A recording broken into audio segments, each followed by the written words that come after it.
Nous voici dans la séquence 14, dans laquelle nous allons découvrir l'écran 5, mais auparavant un petit retour sur l'écran 4, quelques informations complémentaires concernant les interactions. Je fais un clic droit sur l'interaction vrai-faux et je retourne dans les analyses. Vous voyez qu'ici, dans les analyses, je ne fais que afficher l'onglet de bonne réponse de l'objet commentaire de l'interaction vrai-faux si je suis dans le cas de la bonne réponse, et dans le cas de la mauvaise réponse, j'affiche l'onglet mauvaise réponse. C'est-à-dire que si je déploie ici les éléments de mon interaction, j'aurais pu moi-même aller chercher effectivement l'onglet bonne réponse ou mauvaise réponse et les glisser dans le scénario pour afficher les bons commentaires. Ceci est fait automatiquement dans InnoAI Publisher dans toutes les interactions. Néanmoins, bien évidemment, cet espace est un espace de scénario, c'est-à-dire que vous pouvez aller afficher une image d'une mascotte, vous pouvez lancer un son, vous pouvez lancer une vidéo, vous faites exactement ce que vous voulez dans les scénarios. C'est vrai aussi bien évidemment sur le QCU, sur le QCM, sur la saisie. Je vais rouvrir un petit peu le QCM. Rappelez-vous que le QCM, ici, nous avions une analyse vrai-faux partielle. Donc une analyse avec 5 réponses typées différentes, bon choix, pas de choix, mauvais choix, bon choix mais incomplet, mélange de bon et de mauvais choix, et aussi délai expiré puisque j'ai mis un délai. Là aussi vous retrouvez l'affichage du commentaire qui va bien. Dans cette interaction, puisque j'avais mis 3 essais, vous pourriez souhaiter avoir un scénario différent suivant les essais. Et bien InnoAI vous le propose très facilement. Par exemple, si je veux avoir un commentaire différent pour le bon choix au premier essai, deuxième essai, troisième essai, je n'utiliserai pas les commentaires proposés par InnoAI. Donc, dans général, je supprimerai ici les commentaires standards et je me créerai moi-même ici mon objet texte multiple avec autant d'onglets que nécessaire. Et je pourrai ici, en décochant commentaires communs, avoir accès aux différents essais que j'ai spécifiés sur l'onglet général. Donc 3 essais ici, ça aurait pu être 5. Et donc je peux avoir dans ce cas-là un scénario différent sur l'essai 2, sur l'essai 1, sur l'essai 3. Remarquez que si je fais ça sur les 6 réponses avec 3 essais, cela me donne 3 x 6, 18 scénarios possibles. Si je pousse à 5 essais, cela va me donner 30 scénarios possibles. Donc il n'y a pas de manque de puissance dans InnoAI Publisher, et c'est le seul outil e-learning qui vous permet aussi simplement d'aller pousser votre pédagogie à l'extrême pour faire de la vraie formation en e-learning.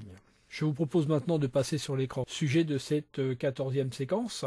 Rappelez-vous, pour changer d'écran, vous passez par la fenêtre d'enchaînement d'écran, clic droit sur l'écran 5. Je ne vais pas modifier ici cet écran, je vais le garder comme à l'origine.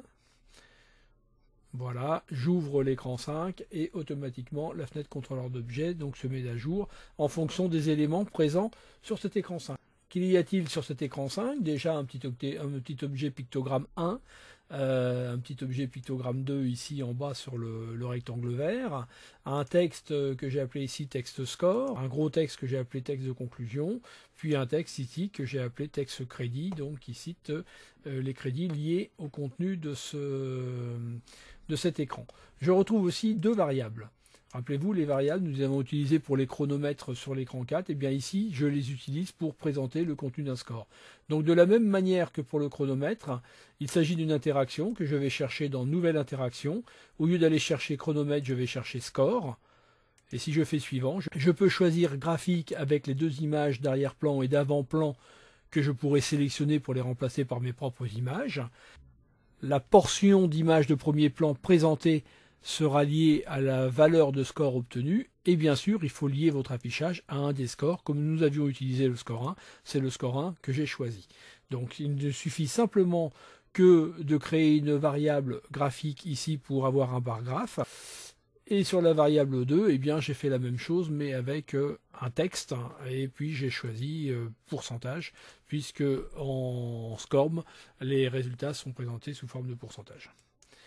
Voilà, donc rien de particulier. Au niveau de mon scénario, je vais retrouver ici, en début de scénario, l'affichage du titre de l'écran, puis l'affichage du pictogramme 1, c'est-à-dire le pictogramme ici, avec la petite courbe et la petite flèche. Ensuite, l'affichage du texte score, puis l'affichage des 2 variables, qui vont donc présenter pour l'une la valeur en numérique, et pour l'autre un bar graphe dont l'image d'avant-plan sera présentée selon la valeur de ce score. Ensuite, avec une pause d'une seconde et demie que je commente encore, eh bien j'affiche ma mascotte et puis le texte de conclusion. Et ensuite, avec de nouveau un délai mais un peu plus long de 5 secondes, j'afficherai le rectangle vert ici, puis le pictogramme 2. Ici, petite cerise sur le gâteau, je vous ai fait quelques effets sur ce pictogramme, de manière à prendre conscience des effets graphiques que l'on peut faire. Eh bien, par exemple, pour le zoom, ici, on va définir quel est le point du zoom. Est-ce que l'image va grandir à partir de son centre ou à partir d'un des angles? On va donner la durée de l'effet. On va pouvoir régler le pourcentage de zoom. Donc là, à 100%, je ne touche pas à l'image. Si je mets à 150%, eh bien, je vais grandir de 50% l'image pendant 500 millisecondes, donc ici, à partir du centre. Et si je coche ici Stop le scénario, ce qui me vaudra la valeur 1 ici, avant la fermeture de parenthèse, eh bien rien ne se passera tant que cette animation n'est pas terminée. Donc sur cette ligne, je zoome à 150%. Une fois que c'est terminé, sur la ligne suivante, je dézoome, puisque je remets à 100% la même image. Attention, c'est une commande HTML5, donc qui n'est valide que sur les navigateurs à partir de IE9 et sur tous les autres navigateurs, Google Chrome, Safari, Firefox et Opera. Pour le pivot, eh bien, j'ai de la même manière repris mon pictogramme ici et j'ai pris pivoter. Et dans les pivotés, eh bien, aussi commande HTML5, vous allez pouvoir définir le nombre de degrés par seconde. Vous pouvez le faire ici directement par le slider en mettant entre lent et rapide, en changeant la valeur. Vous voyez que si je change la valeur, ça change le nombre de degrés par seconde. Vous pouvez choisir un sens horaire ou anti-horaire. Vous pouvez faire pivoter votre image à l'infini ou pendant un temps donné. Si vous décliquez ici infini, vous allez choisir le temps pendant lequel vous voulez des rotations. Vous pouvez aussi choisir de ne faire une rotation que partielle, c'est-à-dire d'un angle précis. De la même manière, vous pourrez dire si ça stoppe le scénario ou pas. Pas bien sûr si c'est infini. Si c'est infini, ça ne pourra pas stopper le scénario. Et il me faudra une commande pour arrêter le pivotement. Voilà, nous avons terminé cet écran 5. Je vous donne rendez-vous dans la prochaine séquence, la séquence numéro 15.